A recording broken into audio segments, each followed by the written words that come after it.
महाराष्ट्र से आए ज्यादातर एग्जिट पोल इशारा कर रहे हैं कि महाराष्ट्र में महायुति की वापसी हो रही है। इस बीच चुनाव आयोग का भी एक आंकड़ा सामने आया है।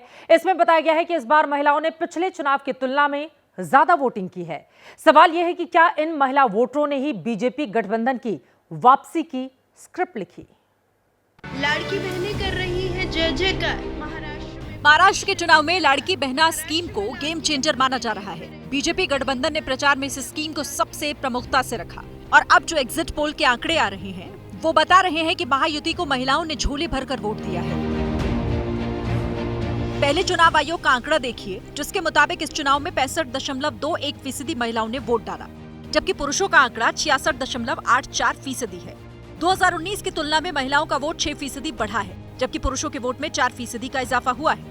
2019 में 59.2% महिलाओं ने और 62.77% पुरुषों ने वोटिंग की थी। 2019 में महिला पुरुष के वोट का अंतर 3% से ज्यादा था, जो इस बार 1.5% है। पिछले चुनाव का रिकॉर्ड कहता है कि महिला वोटरों का रुझान जिस तरफ हुआ, जीत उसकी हुई। पिछले साल मध्य प्रदेश के विधानसभा चुनाव में भी लाडली बहना योजना का असर ऐसा हुआ कि बीजेपी ने अपने तमाम रिकॉर्ड वहां तोड़ दिए।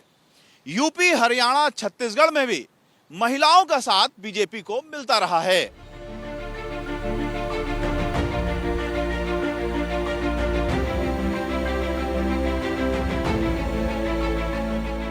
यही वजह है कि उम्मीद जताई जा रही है कि महाराष्ट्र महिलाओं का जो वोट बढ़ा है वो बीजेपी गठबंधन के पक्ष में गया होगा। एक्सिस माई इंडिया का एग्जिट पोल इस बात का संकेत भी दे रहा है। पोल के मुताबिक 50% महिलाओं ने बीजेपी गठबंधन के पक्ष में वोटिंग की है। 36% महिलाओं के वोट कांग्रेस गठबंधन को मिलने का अनुमान है, जबकि 14% महिलाओं ने अन्य को चुना है।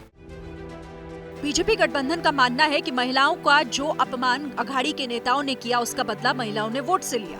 महाविकास आघाड़ी के अरविंद सावंत ने शायना एनसी, वहाँ सुनील राउत, संजय राउत के भाई, उन्होंने हमारी कैंडिडेट सुवर्णा करंजे, इनके लिए क्या कहा? बकरी का। ये उनके विचार है महिलाओं के प्रति। जबकि शिवसेना उद्धव गुट कह रहा है कि कल मालूम चल जाएगा कि महिलाएं किसके साथ हैं। कल सुबह से नतीजे आएंगे। हमें पूरा विश्वास है कि हमें बहुमत प्राप्त होने जा रहा है। 160-165 तक हम विधायक हमारे चुनकर आएंगे। इन दावों में कितना दम है, इसका पर्दा कल सुबह एबीपी न्यूज पर उठेगा। तब तक के लिए करिए इंतजार।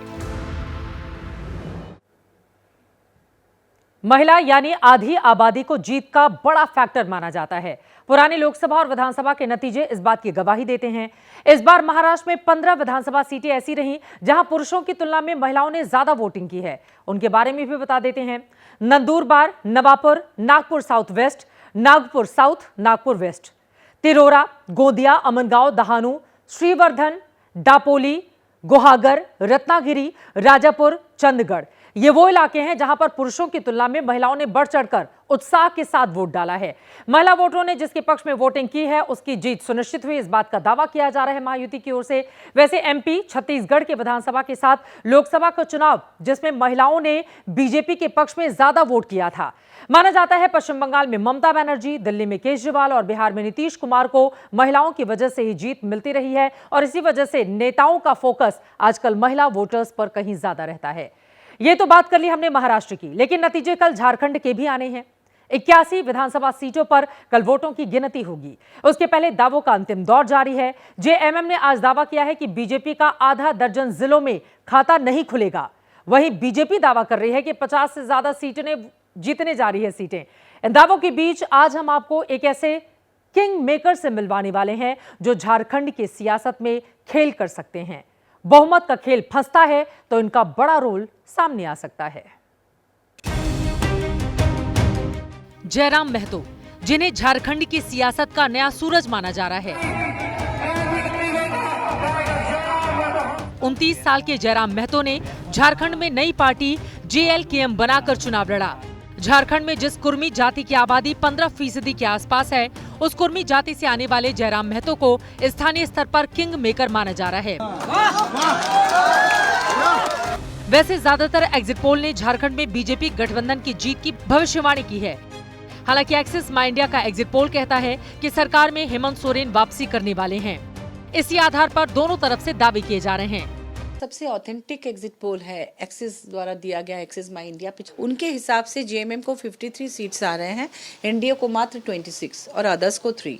तो ये हम लोग इसमें आश्वस्त हैं, जिसमें संताल परगना में सीट से इंडिया को 15 मिल रहा है और एनडीए को 3। हमारे कार्यकर्ता काम करते रहे पोलिंग बूथ पर, विधानसभा स्तर पर, तो उन लोगों से जो सब हम लोगों ने जानकारी जो एकत्र की है, तो उस आधार पर मैं कह सकता हूं कि भारतीय जनता पार्टी और एनडीए गठबंधन को 51+ सीटें मिलने जा रही हैं। महिला वोटों के दम पर जेएमएम को वापसी की उम्मीद है, तो बीजेपी को घुसपैठ के मुद्दे का सहारा है। झारखंड में 2 चरणों में चुनाव हुए हैं, कल सुबह से नतीजे आने शुरू हो जाएंगे। अगर नतीजों में मामला फंसता है तो फिर जयराम महतो और उनके जैसे छोटे दलों का भाव बढ़ जाएगा। वैसे भी झारखंड में छोटी पार्टियां किंग मेकर बनती रही हैं।